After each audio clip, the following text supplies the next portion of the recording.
Hey there. Hello, everyone. I am very happy to see and be with you. I guess I can't really see any of you today, but I'm happy to be with you again. Today is I'm giving a presentation that I often give at especially homesteading and prepper conferences. It's been a really popular topic, but also at nutrition conferences. And so I'm hoping that that you'll find it informative. Perhaps I should have given this a month ago, but I feel like it's very important to talk about how to best preserve foods and also what foods are the most important foods to have on hand in case of emergency, in case of world collapse or whatever. I don't want to go into all of those scenarios, but the facts of the matter are we don't have a guarantee that we're going to have food on the shelves at the grocery store next week or electric to keep our freezers and our refrigerators running.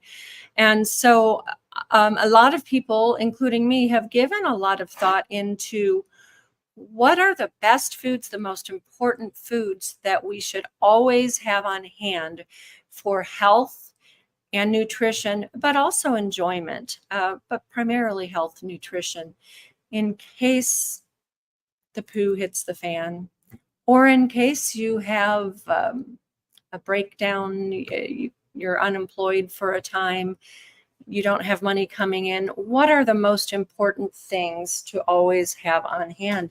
And so I put together this presentation a couple of years ago, and as I said, it's been quite popular.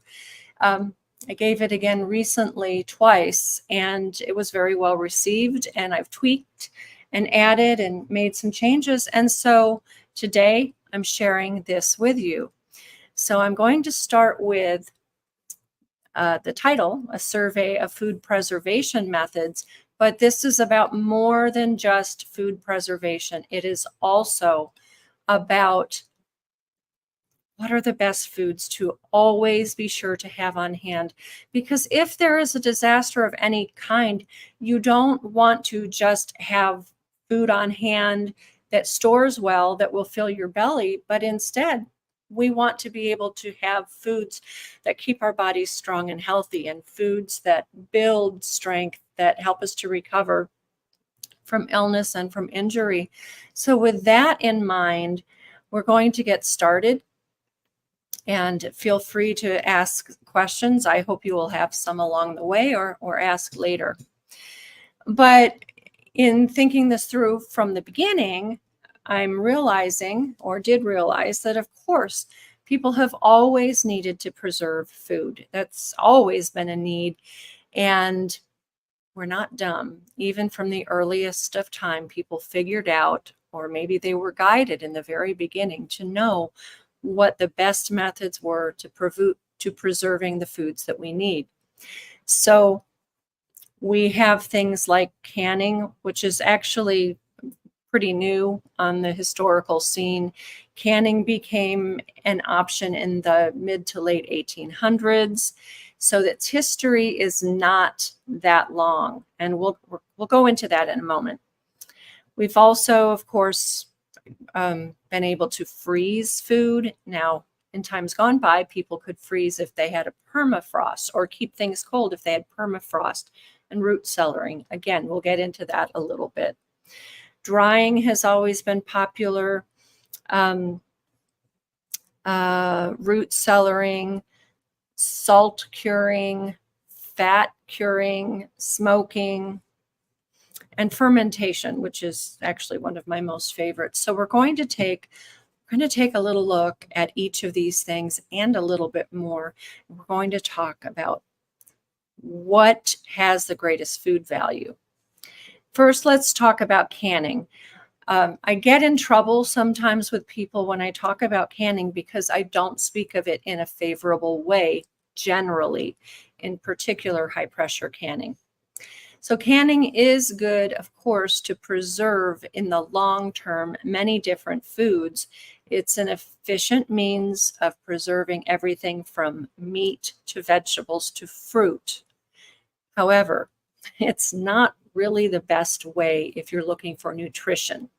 So when you can, there is a tremendous loss of nutrients, especially vitamin C. Vitamin C diminishes by at least 50%, and the statistics vary.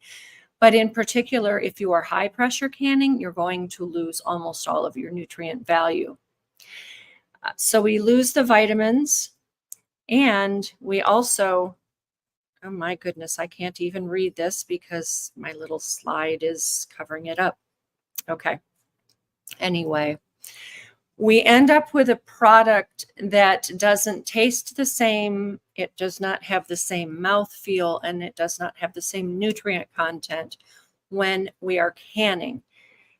And I also like to say that while canning is a hot process, it produces heat in more than one way. I remember very clearly my mother canning tomatoes in the winter and other things, and not only was it hot in the kitchen, her temper was hot.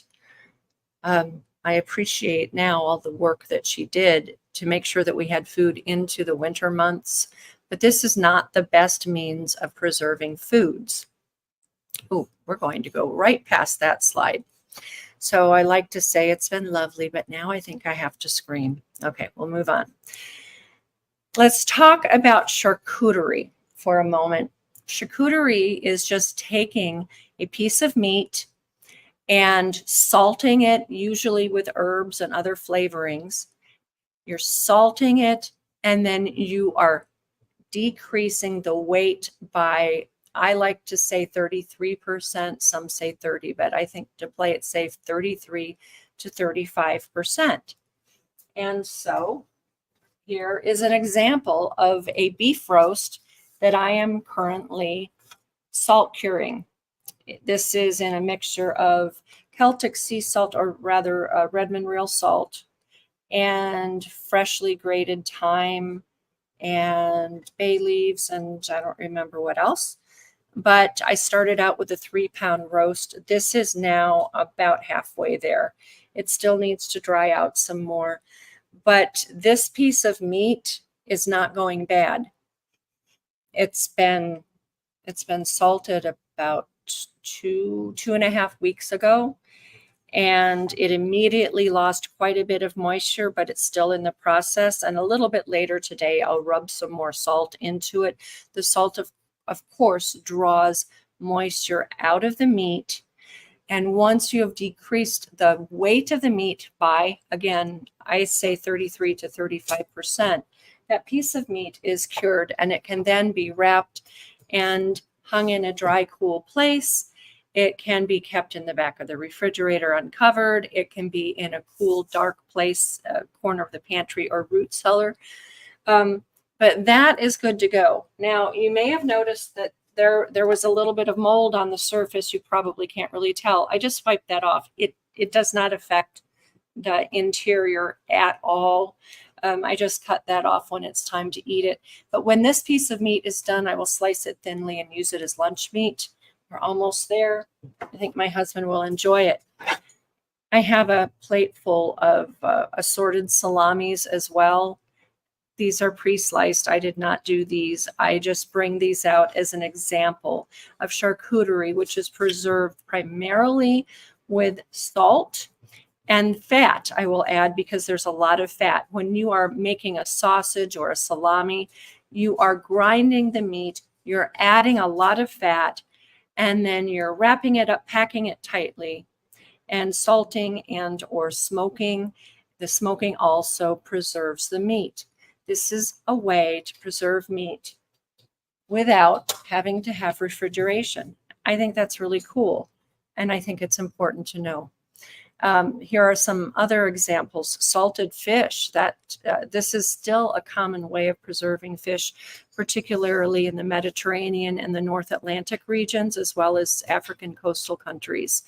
So you can harvest a fish, gut the fish, and then lay it in a tray and cover it with salt. And just as with the meat that I spoke about, the moisture will be pulled from the meat. You pour it off a little bit every day, and you end up with dried salted fish.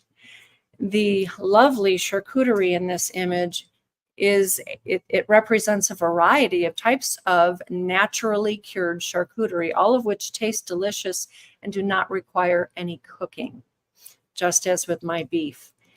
And then another way of fat storing that is really one of my favorites is the fat curing. Fat sealing is a more accurate term. Duck confit is a good example of this. I have another example or two that are a little bit different that I like to have fun with, but duck confit is a good representation of fat sealing to preserve meat. So duck confit is a classic French dish. It's a peasant dish. Now we might consider it sort of high end, but in fact, it was developed as peasant food, and it is just a wonderful way of preserving a very nutrient dense piece of meat that is so good for us. It is first dry rubbed with salt and herbs, and then it is cooked, actually baked or roasted in a lot of extra fat. So duck typically have a lot of fat on their bodies. You can purchase duck fat. You can produce and render your own duck fat if you're raising ducks. But the objective is that you are roasting the chicken. Excuse me, I have done chicken, but traditionally it's duck. You're roasting it after brining it for 24 hours, and then you are completely smothering it in duck fat. This then can be packed into a jar or a crock, and it can be preserved at cool temperatures for months. People used to be able to wrap it up in a linen and tuck it in their pocket or their knapsack. They could travel with it on foot or on horseback. They could take it out into the fields. But duck confit is a really wonderful, delicious, and tasty way of using fat as a preservative.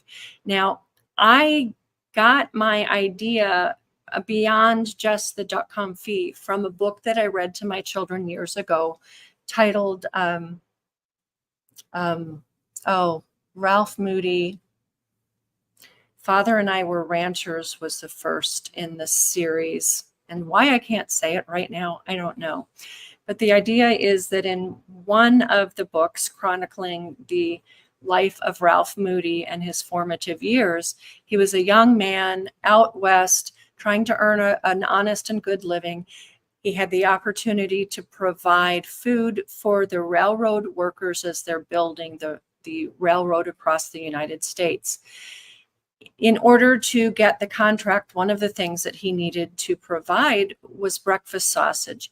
There was not an abundance of hogs or pigs, and so he devised a recipe for using beef, which was plentiful, to make sausages. The cool thing is that not only did the sausages taste like pork and he won the contract, but without refrigeration, he was able to preserve those sausages in crocks packed with fat. In this case, I don't recall if it was lard or tallow. It was one or the other, probably tallow, since there was not an abundance of lard. But that preserved the sausage for months. So he had sausage that was just as good 3 months down the road as it was from day one. So Little Britches is a series. I'm sorry, Little Britches it's a series that I recommend grandparents read to your grandchildren, parents read to your children.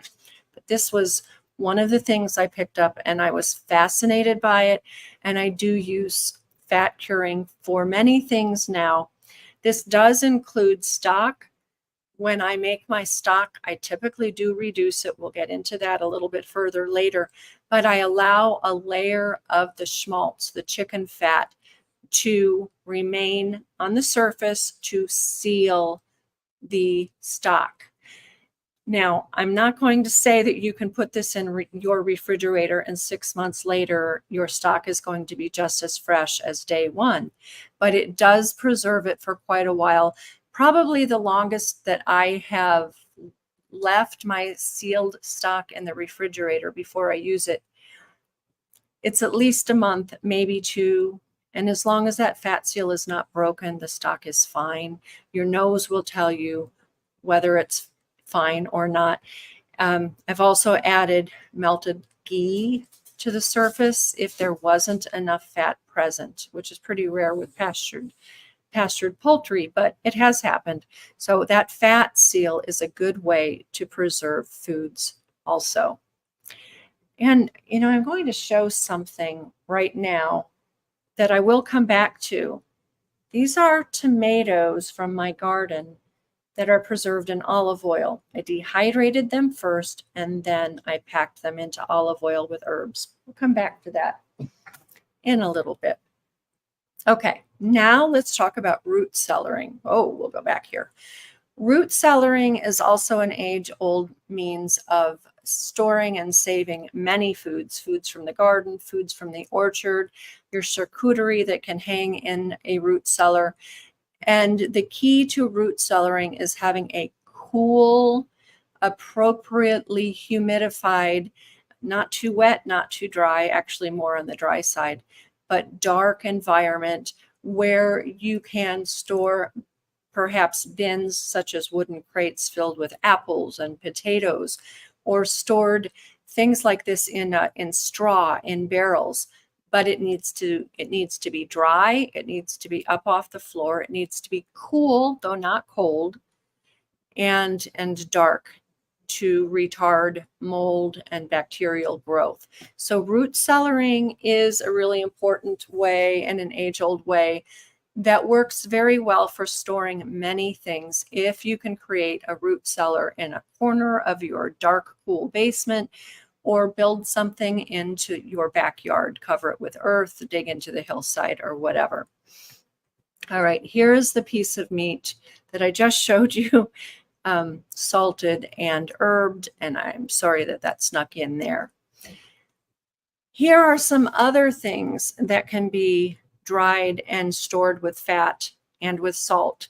Obviously, mushrooms. Mushrooms are medicinally valuable, very valuable, as well as nutritionally. Mushrooms, once you learn to forage for them and feel confident and competent in identifying them, mushrooms are a very excellent source of nutrition and medicine that are very valuable to have on hand at all times, and they're easy to dry. The larger picture is salted dehydrating fish, probably by the seaside. And another of my favorites is pemmican. So a lot of people are accustomed to or know about how to make jerky, but pemmican is actually a much more nutritious and complete food. Let me tell you why.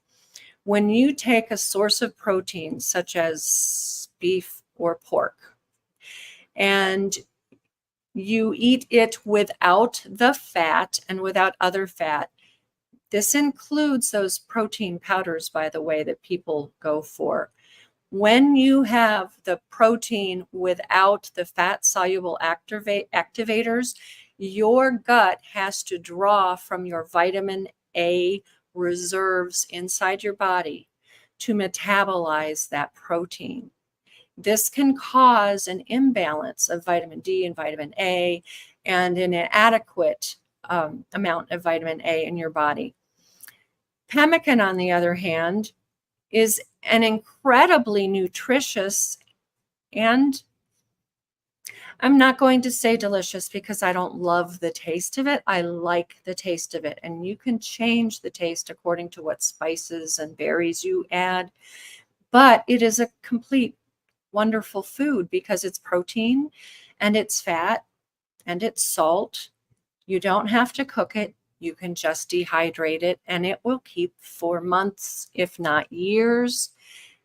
And the fat will not only act as a preservative, but it also gives you energy.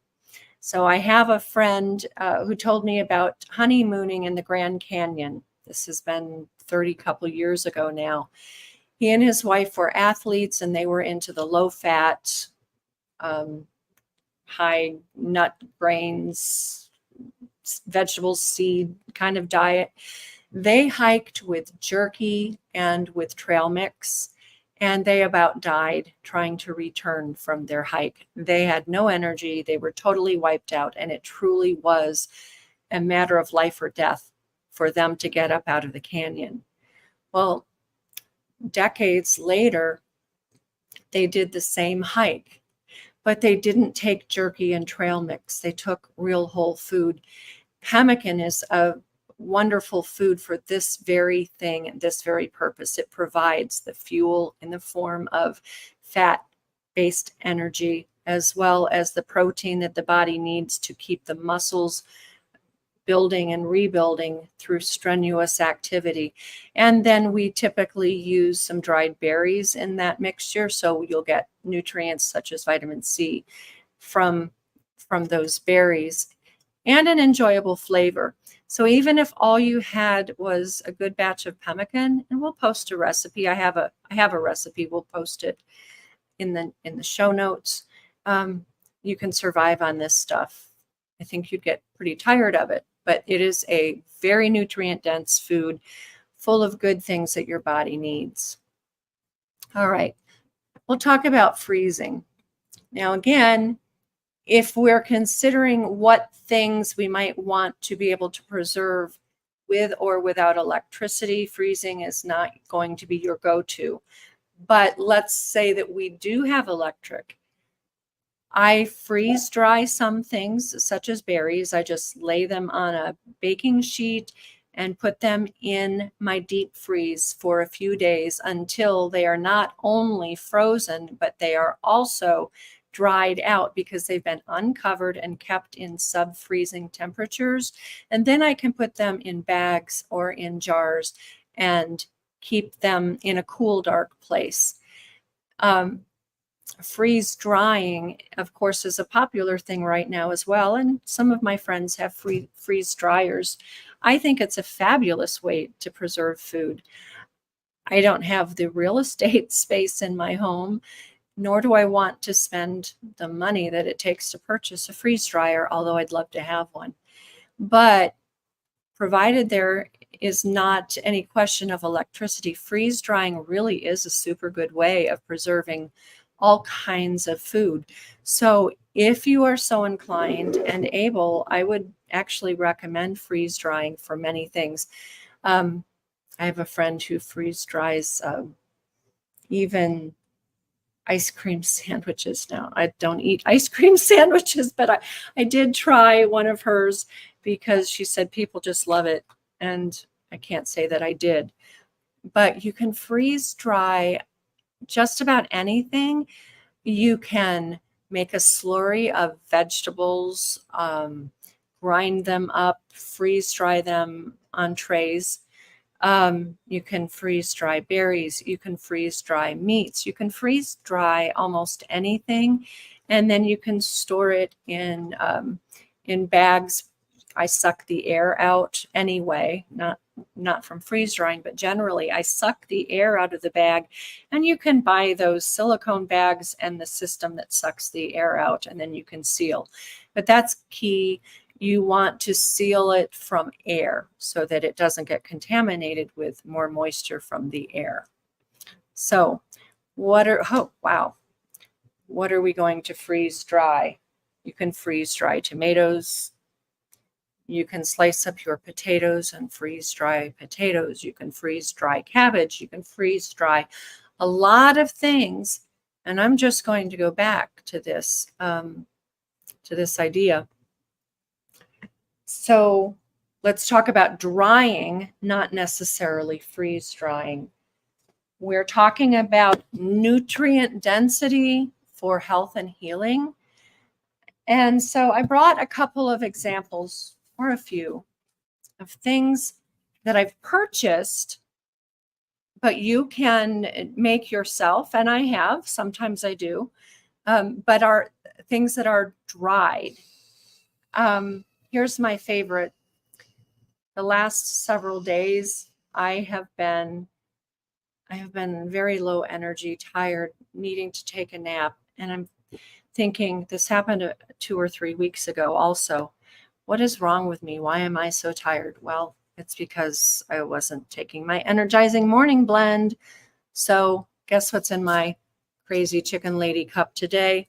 Energizing morning blend and electrolytes from Redmond.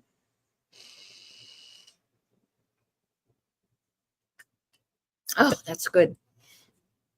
I bring this up because while you can make it yourself, I do always have on hand energizing morning blend, and I will always have it on hand. These are fermented. They're not just dried. They're fermented and then dried. And it also has some mushrooms, some fruit, green tea extract, just a whole bunch of things in a digestive blend, pre and probiotics. So this is something you can purchase. I would imagine that the equivalent of this is probably 5 bushels of produce packed into one jar. And so it is a good way to have the nutrients from vegetables, especially the fermented vegetables, without taking up a lot of space. I also have and very frequently use Dr. Cowan's garden products. We have an affiliate link for this, and I believe a discount code. Again, you can do this yourself, and I do. But I keep a lot of these products on hand because they are very nutrient dense. They taste good.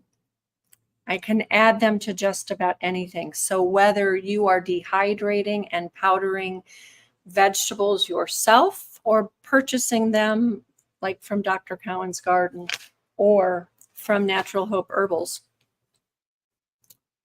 I would highly recommend that you have some of these on hand.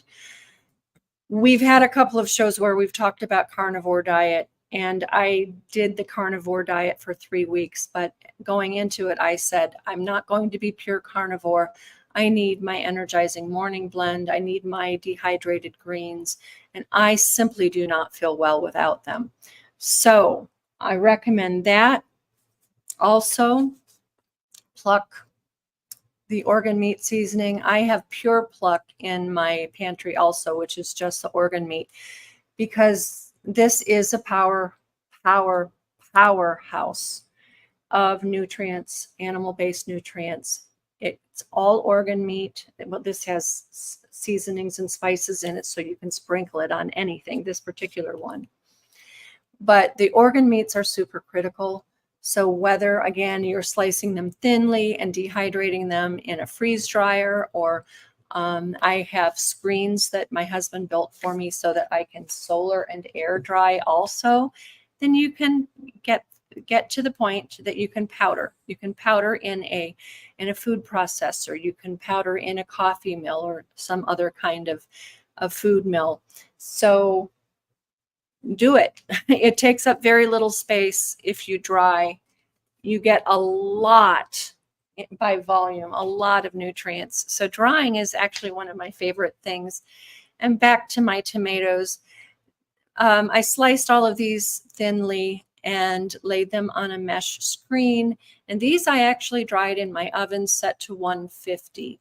It took about 3 hours to get them to the point that they were actually brittle. They dried longer than they even needed to.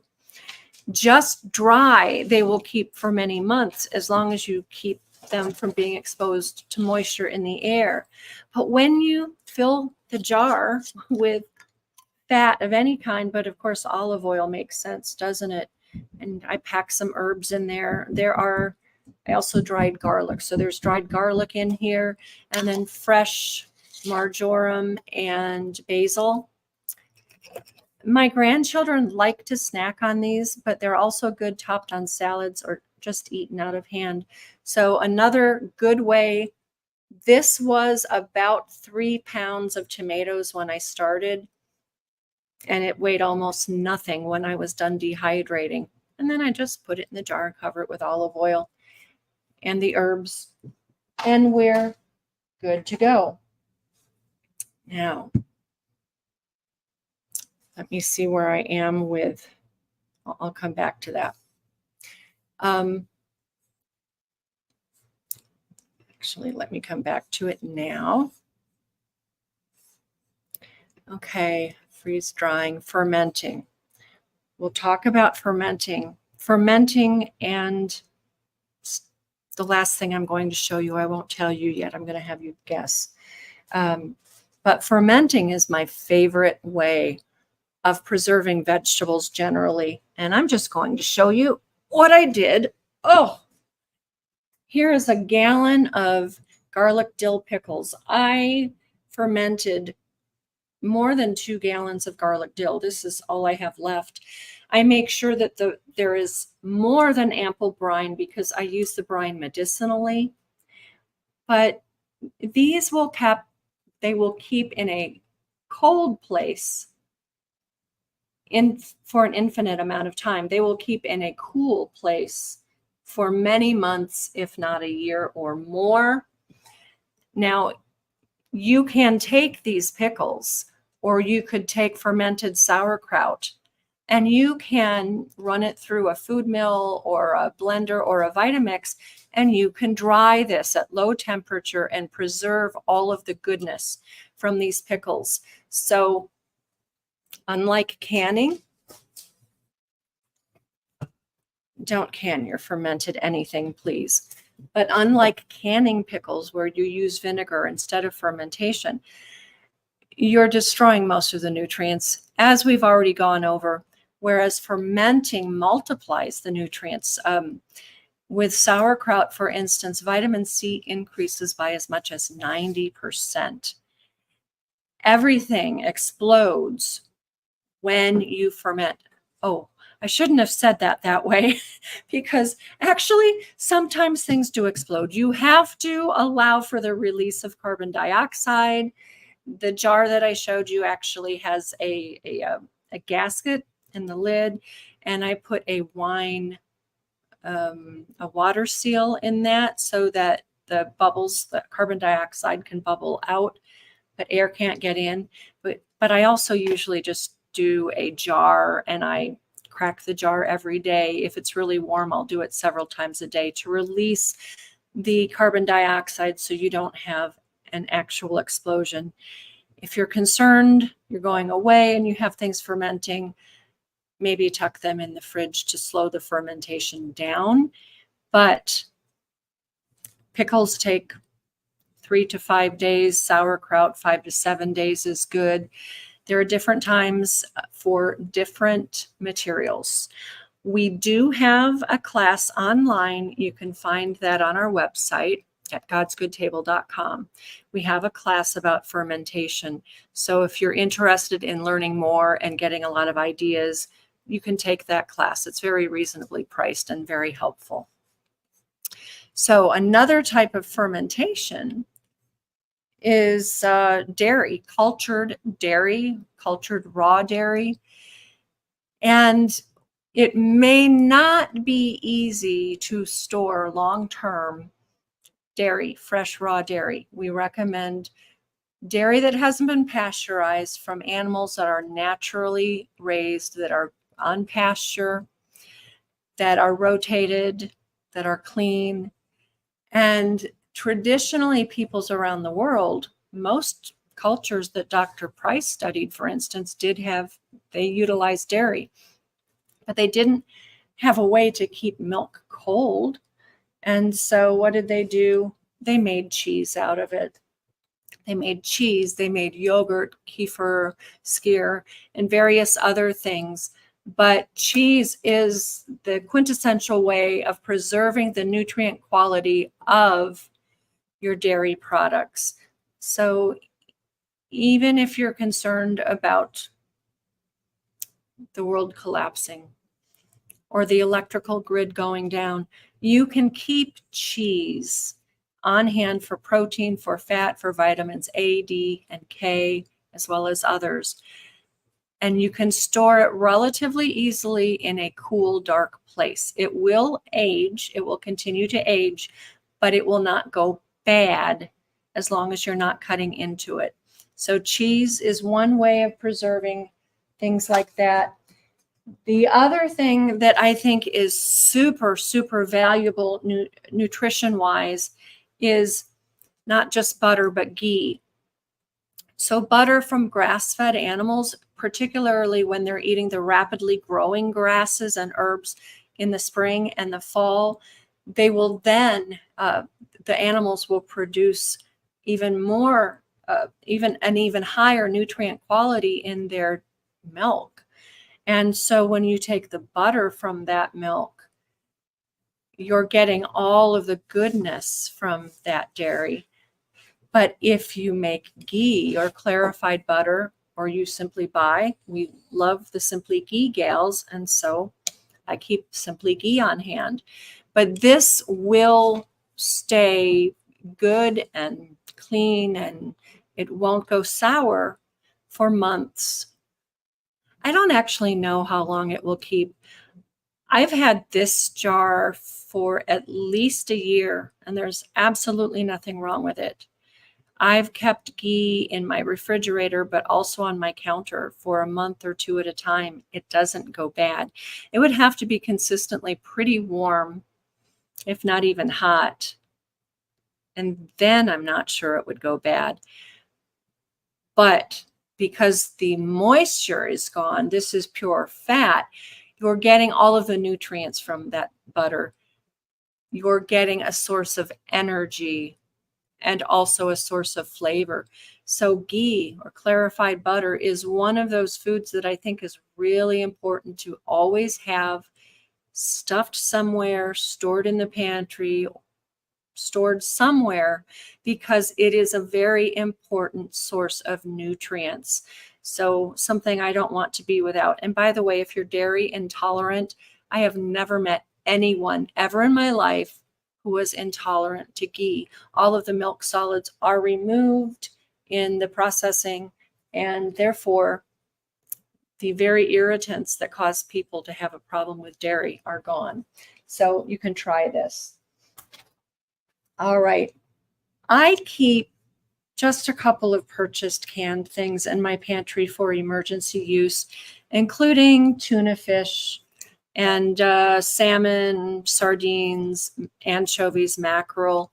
So these are things that I do actually buy. I don't have a way to go fishing and store tuna and all of these things, but I do keep them on hand as a just in case kind of deal. I also feed tuna fish to my cats, so we won't run out of that. Perhaps I should have started with this. One of the most important things to always have on hand is salt. I've got Redmond Real Salt and Celtic Sea Salt. I use them interchangeably. Primarily, I use the Redmonds. I like their product. I know that it has been protected from toxins, being that it's a dried up salt bed that is protected by mountains. And so I actually kind of like that. Because of that quality, I prefer it to the Celtic Sea Salt, but Celtic Sea Salt is very good also. So I keep that on hand. For grains are an important source of B vitamins and energy if you can tolerate them. And so I always keep quinoa. I have buckets of brown rice, and I have buckets of spelt, emmer, and einkorn. As long as they are kept in sealed containers, they're perfectly fine for years. They won't go bad. You just want to keep the pantry moths out of them. I have that problem. It's a recurring problem.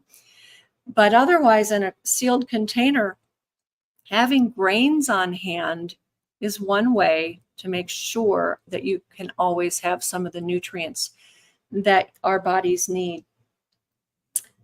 I'll go in quickly on raw local honey, whether it's from your own bees or a friend's. This, of course, is a good source of energy. It makes things taste good. I wouldn't say that you absolutely have to have it, but here's why I recommend keeping raw honey on hand. I use it topically on wounds to help prevent infection and help healing. So raw honey is good for those reasons. It does taste good, so why not? But I have a hard to heal wound on my foot right now, and when I put the honey on it, it helps it to dry up and it kills infection, and it's definitely helping it to heal. So I'm sticking with it. Okay, I'm looking around. I have one last thing. Okay, I can get to the last thing here. Oh, Tambray is asking about what cucumbers do I use to ferment. I actually use all kinds. If I'm doing the garlic dill pickles, I grow a pickle.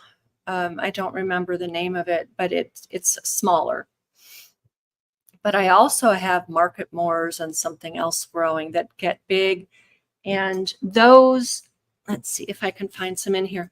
Those I'll actually either slice or cut into big fat chunks, and then the fermentation is much quicker.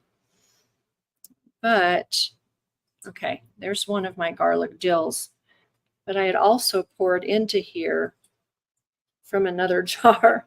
If I can find it, this is, you know, the good thing is I'm reaching into this brine, and the enzymes and microbiology of the brine are going to kill anything that might have been on my hands, so we can overlook that.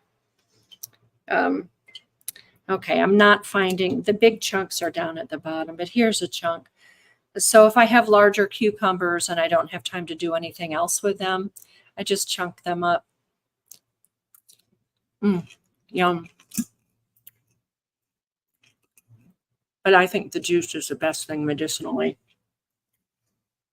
You've got an upset tummy. That's the thing you want. Okay. I did not bring a towel up to my office, so good thing I have a tablecloth that I can wash. Now, we've talked about, oh, I do have two more things. We've talked about all of the things that are very important nutritionally and ways that we can preserve them. Two more highly nutritious foods. One are eggs, and I did forget to bring my eggs up here to show you. But when you have eggs from pastured hens, they're going to be very nutritious and delicious. We have times of the year when they don't lay so well, like when the chickens are molting. And then we have times of the year, such as late winter, early spring, when there's a plethora of eggs and you hardly know what to do with them. So I recommend water glassing. Water glassing is an old means of preserving eggs in which you just take clean, not washed.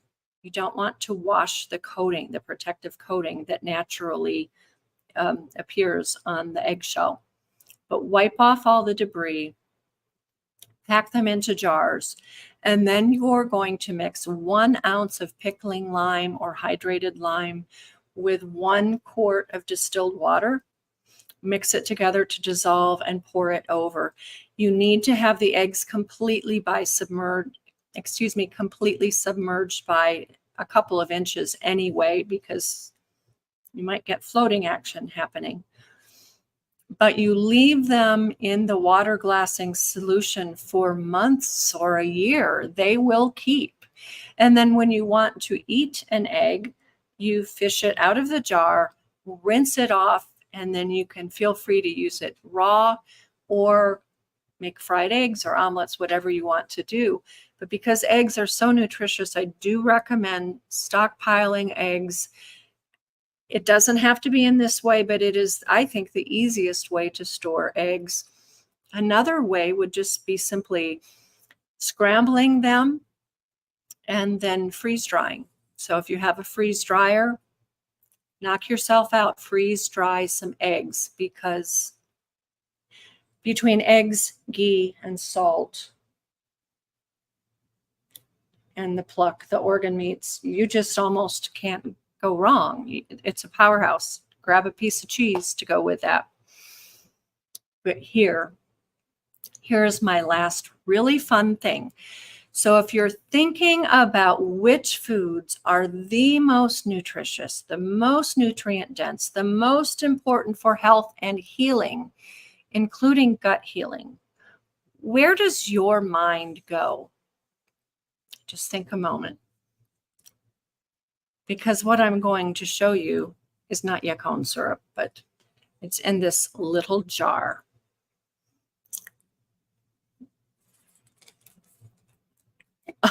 hard to get open. And it looks like this. For those of you watching, do you have a guess as to what is in this jar? I can tell you it's a little gooey.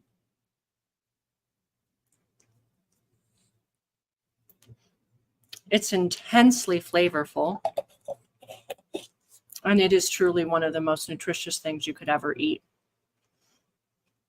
And it's stuck on the roof of my mouth. This is chicken stock. And I'm not kidding. This little bit in here, I hope you can see. It's 1 quart of chicken stock. So again, let's remember that we're talking about how we can also store these foods in a way that takes up very little space and doesn't require electricity. This is it. 1 quart of chicken stock that in just a couple of hours I simmered. I didn't boil. I simmered it down to about 2 tablespoons of goo. Sometimes I turn it down even more and simmer it even longer until it becomes like leather, at which point you can put it in a food processor or a food mill and powder it. So this is an easy way to keep as much stock as you want to. Someone was telling me just yesterday that, oh, she makes all this chicken stock, but she doesn't know what to do with it. Her freezer is filled with jars. And I said, simmer it down. Even if all that you do is reduce the volume by half, you've got a consommé. It takes up much less space in the refrigerator, and a consommé is the base for every good sauce and gravy. So why not? But to take it even further to this point, and you can't go wrong. So Carmen has commented that she likes to ferment honey and garlic, and that is a wonderful thing to do. Garlic is so potent medicinally. When you ferment it, whether it be in a jar of pickles or you ferment it with honey, you increase the intensity, the effectiveness medicinally of the garlic. When you ferment it in raw honey, it actually totally mellows the garlic flavor. So it's not as spicy. It's very mellow. And then you can eat a little bit anytime you want. It will stay preserved forever in raw honey. That's not a hyperbole. I don't think it could ever go bad. You can preserve things in raw honey and it will never go bad. So garlic fermented in honey is a wonderful way, particularly when you are thinking, shoot, okay, I'm sorry, I accidentally lost my, I clicked on the wrong tab and went away for a moment. Anyway, great way to have medicine on hand at all times. So you've got your garlic, which is antimicrobial, antifungal, ditto the raw honey. So it does taste good, but it is very effective medicine. And Tambray says she starts with a small jar of garlic honey. And you know what I was trying to do? I can't read the whole thing here. So let me see if I can bring it. Nope. A small jar of, okay, I'm sorry, I can't read it without the possibility of losing my window again. But you can just pack whole cloves of garlic into a jar, put some raw honey in the bottom, put the garlic into the honey, pour more honey over it, close it up, and let it sit for 3 or 4 months, I think. And then when you take it out, you'll have wonderful, mellow, medicinal garlic honey. And there's also black garlic, but that is a cultured, fermented garlic product, also very good. I like to make a powerhouse of nutrients or medicine and preserve it in a way, again, that am not dependent upon electricity or the refrigerator, and certainly not canning, and that hopefully makes it more transportable and storable without taking up as much space as it normally would. Garlic honey is not going to reduce in space, but you're going to get a lot in one little jar of honey. The honey itself is medicinal all on its own. Add the garlic, and it's very, very powerful. So those are my tips for preserving foods. I'm sure I'm going to learn more. I'm sure some of you will share some of your secrets with me, and we can bring those out and share with others. But over the last 35 or so years that I've been gardening, raising animals, and trying to figure out all of this stuff, these are the things that I've come up with or that I've learned from others, and I think they're the most valuable. But I'm always eager to learn more and looking forward to it. So before we close, I'm going to remind you that we do have a buy us a glass of milk tab, which helps us if you choose to. If you choose to tap on that, it does help us to keep things going. And I want to tell you about a conference that I worked at last weekend. I represented Weston A. Price Foundation at a biological dentistry conference. And man, was it ever informative. I didn't go to a single talk. I was busy at my booth the entire time. But I had many, many excellent conversations, learned a lot, was able to share a lot. And we have several of those biological dentists and endos and various professionals that I spoke with coming on to this show. Starting with next week, I will be interviewing Claire Stagg, who is a biological dentist, but she's actually practicing now in the wellness, health and wellness realm, because she sees that it's such a needed, important topic for families. She has written a book titled Smile. We will put that in our notes as well. But we are pre-recording that conversation, as she'll be busy on Wednesday afternoons, but we're recording. If you have any questions, those of you who are listening today, Wednesday the 11th, send them to us, hello@godsgoodtable, or post them here, because I will make sure to ask. But I'm really excited to interview her. She's a very vibrant, very interesting, very passionate and wonderful woman. So she's the first to come up. And then we have some other really insightful, articulate, interesting, knowledgeable people coming up. We are trying to stick for the next month or month and a half more down a line of health and healing and non-toxic healing modalities. We have a doctor coming on to talk about some unconventional prescription-based medicines that he and his company put out there. We want to talk about those. That's Dr. And I also will be talking about cannabis, the use of cannabis medicinally with him at a later date as well. But all of these things are coming up for the rest of the month of September. So tune in and let us know what you think, what questions you have, and maybe what else you'd like to learn about. So just let us know. But thank you very much. And we look forward to being together again next week.